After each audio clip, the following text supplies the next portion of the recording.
Hello and welcome to Scott's Symposium, my little corner of the Danger Games where I talk to you about things related to the campaign, things related to Greeks, things related to Rome, things related to myself and all those kind of stuff. We are, over the next few weeks, going to have a couple of the guys in, maybe one or two at a time, to chat about the campaign and things like that, but for now, this is just me coming from a darkened corner in a villa in a fantastical Roman city, talking to you about the Danger Games campaign. I hope you're enjoying the Danger Games. I think by the time this comes out, you would have had the first 2 episodes.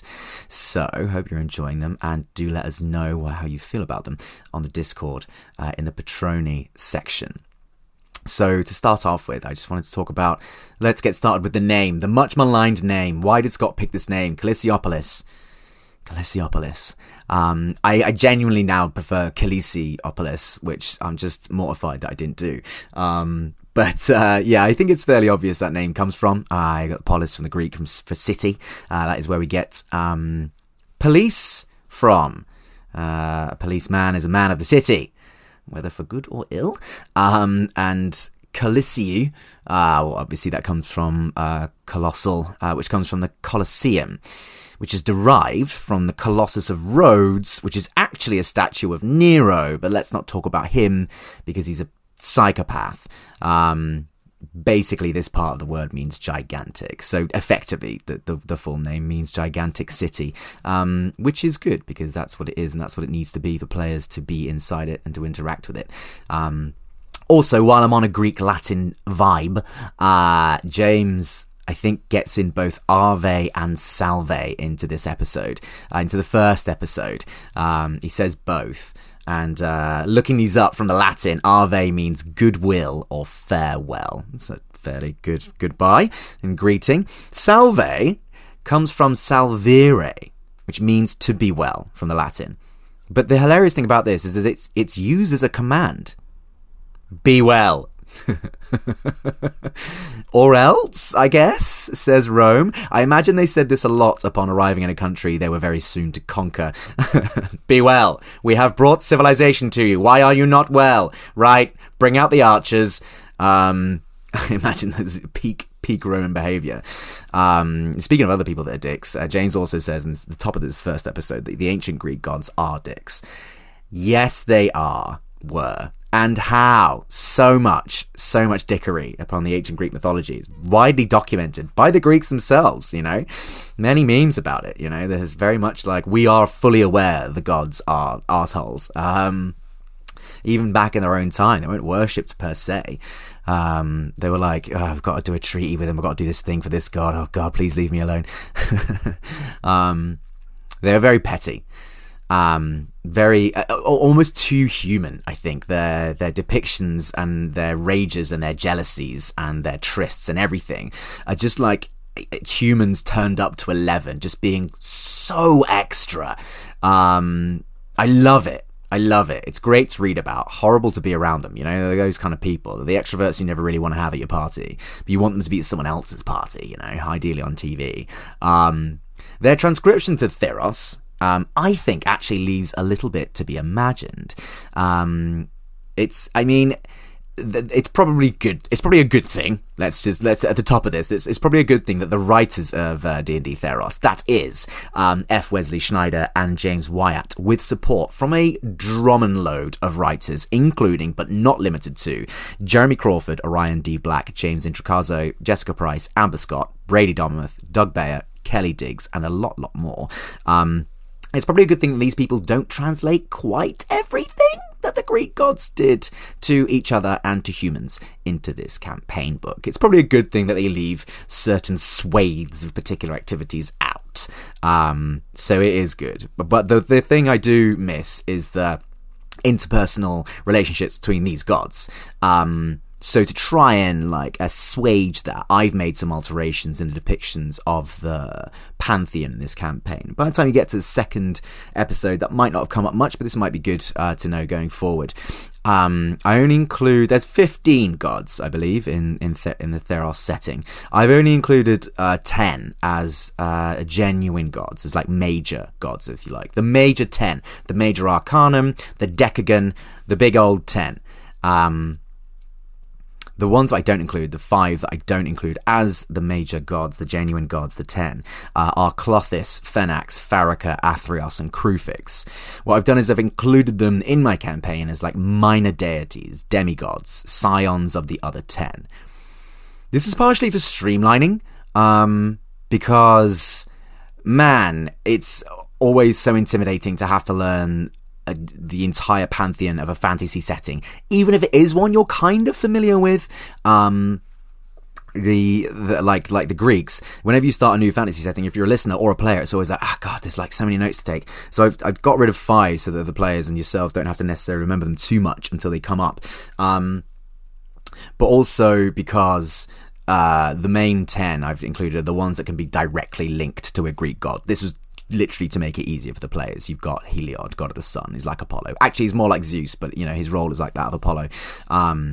You've got Amphora, goddess of the cities, very much like Athena, etc., etc. Ones that can directly relate to the Greek gods, the actual Greek gods. And then so these 5 I've got, they're not. What I've done is included them as minor deities throughout the campaign, throughout the world. They're demigods. They're scions of the other 10.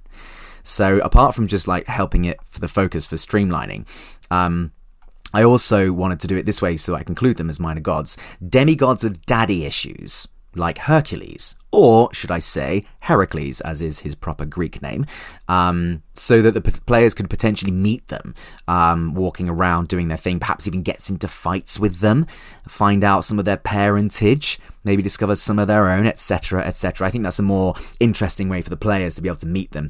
Also, I just don't fully get a vibe with the way that some of them, like Athreos is the god of the passage to the underworld. So Athreos is basically like the boatman on the river Styx, taking people to Hades, and Elysium and what have you, across the river Tartarus. So in Theros they've made him a god. I don't think that's god worthy. I think that's still minor spirit roles. So I've included Athreos as a demigod rather than a main god. Come at me, but that's a choice I've made.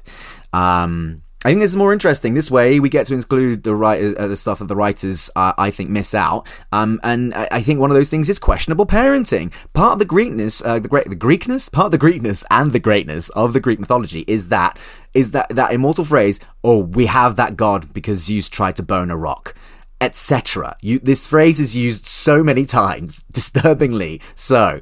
Oh, a god came out of Zeus's head when he tried to bone somebody else. Like, it happens all the time, you know. So I'm going to have those 5 in there as like a nod to that kind of myth making and storytelling.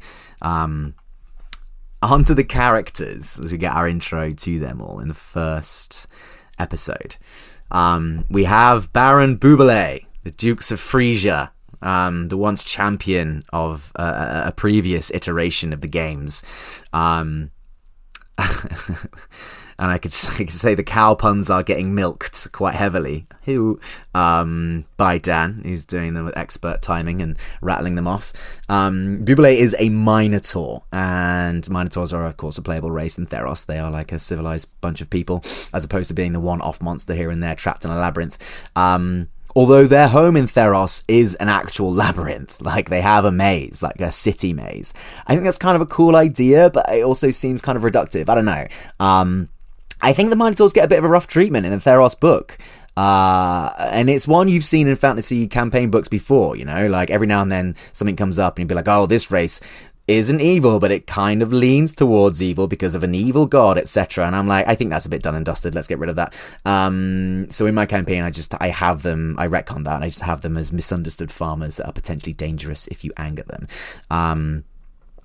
I do think the idea of a city labyrinth is absolutely amazing, but I'm not sure if there's room for it in the Callisiopolis campaign.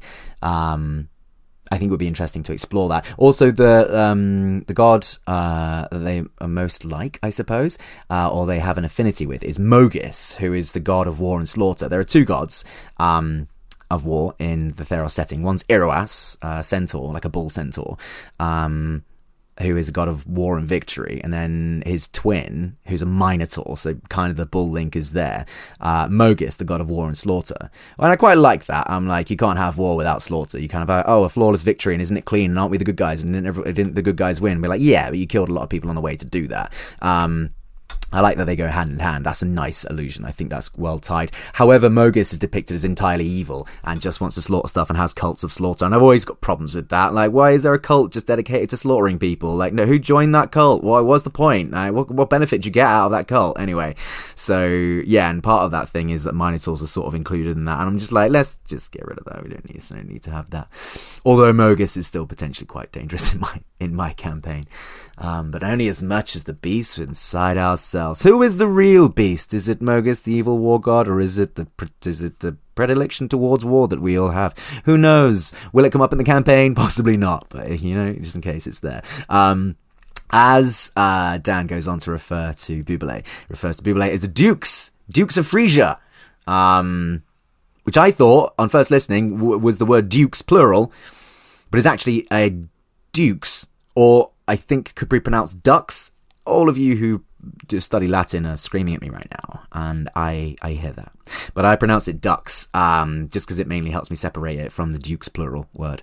I have actually referenced these type of rulers in one of my home campaigns that I play with a party of adventurers called the Harecrows. There are a trio of duxes that share the rulership of a city called Bluespire. When I made them, when I wrote them, I wanted a title that had a sort of vaguely Renaissance feel, but that was quite pointedly different to king and queen. And this is partially because the Duxes of Bluespire, they have a rivalry with the southern city, which is very much like King's Landing, which has a very much traditional king-queenship monarchy sort of setup. When they set up their own settlement, they wanted to be very different. So I went with Duxes.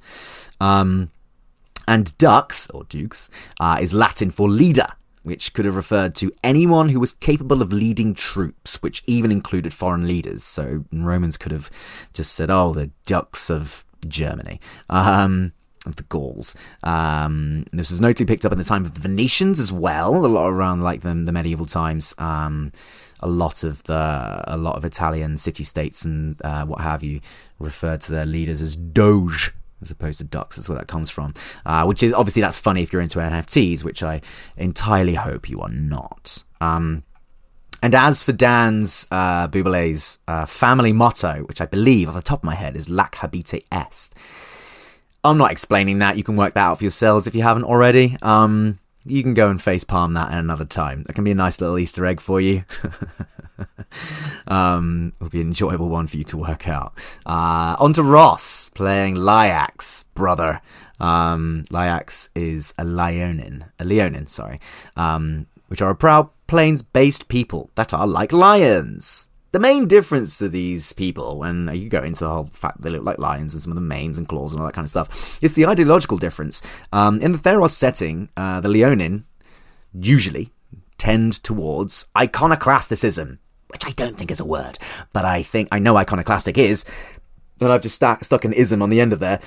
So no. But yes, they are largely iconoclastic in that they don't really care for the gods, which is kind of standard for our world and most fantasy settings, but it is actually pretty radical in the world of Theros, where one of the gods will turn up, just burst into flames on top of your wagon, tell you you're an asshole, and then vanish again. And that is a semi-regular occurrence. Like, that's how regular the gods are in this world.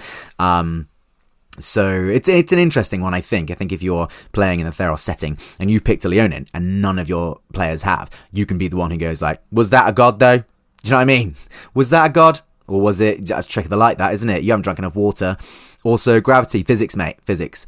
I think there's a lot of interesting stuff to do there. You could play like a young fledgling Galileo type or an Icarus type who, in spite of the gods, is pursuing a form of science or something like that, or engineering.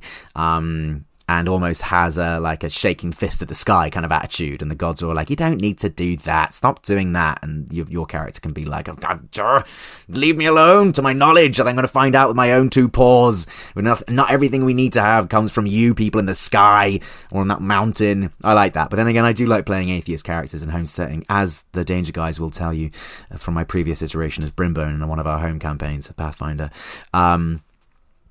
I personally think that if Ross continues with the vocal choice that he has, then he is going to need all of the help of all of the gods for a long time. And as a little secret reveal here, I'll tell you one of Lyax's character traits on his character sheet. As some of you will be aware, there is like an optional little set on D&D 5e character sheets, traits, bonds, and flaws. And they're nice little character prompts. They're nice for either you to nail down important parts of your character, or if you're struggling to come up with personality quirks for your character, they're good to write down there as well. They'll feed off so many different bits, and they can help you build a more fleshed out 3D character. They're quite good. Not everyone uses them, but Ross has, and one of them, I'm going to reveal one of them. On one of the things on his sheet, it says that he has to be the leader of any team that he joins. That's an interesting one. It's ballsy, going into a D&D game or a Pathfinder game or any TTRPG which is team-based. You declare yourself leader, that's I don't know if that's a very masculine trait. Typical of masculine-seeming people to want to do this all the time. I know I had a stint very much like this when I first started playing D&D, where I was playing Rutagar, an arsehole rogue, and one of my best friends, Jerry, was playing Benjamin Stovepipe Truffle. Oh, off the top of my head, like riding a bike. Benjamin Stovepipe Truffle, a cantankerous and not very popular gnome wizard who was infinitely more intelligent than Rutagar, but Rutagar had the chat. And between them, when they worked well, they were like Captain America and Iron Man, but when they worked badly, they fought absolutely terribly. Like really obnoxiously. So Ross so going in with the whole energy of like there needs to be like a leader is an interesting one. I think sometimes it can play for laughs, and I absolutely trust Ross to play it for laughs. But what's interesting is that I think from listening to the first episode, you can see that both he and Colin's character Dash have a slight instinct towards this. Both of them have sort of taken the words of like, oh, we'll name it this way, or we'll do this, or this is how we'll get through this. They've both sort of taken that instinct, so that's going to be interesting to see how that plays out, I think. Hopefully they manage it better than I did when I was starting off playing D&D. On to Drum, and then I'll wrap this up for this week. Drum's character actually has an hilarious full name, which makes it trebly annoying that he absolutely refuses to reveal it and calls himself Kevin instead. Absolutely infuriating, patrons. I cannot tell you. That was a surprise that I got. I think that was just a spur of the moment. It's very little benefit to his character, because everyone's going to be like, all right, Kevin the Gladiator. And he's going to be like, ha ha. I don't understand what win he gets from that. But I know, maybe he's playing a long game. Anyway, that isn't his character's name, as I'm sure you've worked out. But I, of course, as DM, I'm bound, obviously, to not tell this to you either. It is not up to me to tell you. That is up to Drum to reveal it when he deems fit, or one of the other players to find out. Given what Colin plays like in all the other campaigns, I put it down to Colin finding out first, and I wouldn't be surprised.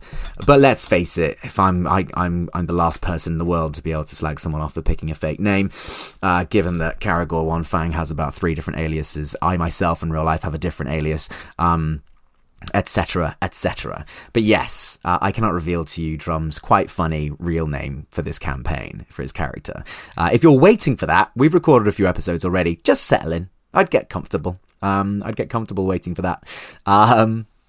So Satyrs in Theros, and I think many fantasy settings, and many TTRPG settings, are chirpy, fun, boozy, eaty people. They're basically like rave hobbits. Their cheerful demeanor and whimsical curiosity. In this, actually, I think Drum plays it to a T. He actually nails this. I think he gets this down really well. But yes, I love satyrs. Satyrs are my favorite fantasy species from Greek mythology. From a lot of fantasy stuff. They are short, hairy, loud party boys who like a full belly and a full glass. And I have so much affinity with all of those words in that sentence. But yeah, you know, depictions of them from Greek mythology, they just hang around with all the cool kids in the woods playing panpipes, and, you know, starting parties. Like, it's literally what they do. They're literally, their entire thing is to be like, let's have a feast, let's have a dance, who's playing the instruments, who's got the wine.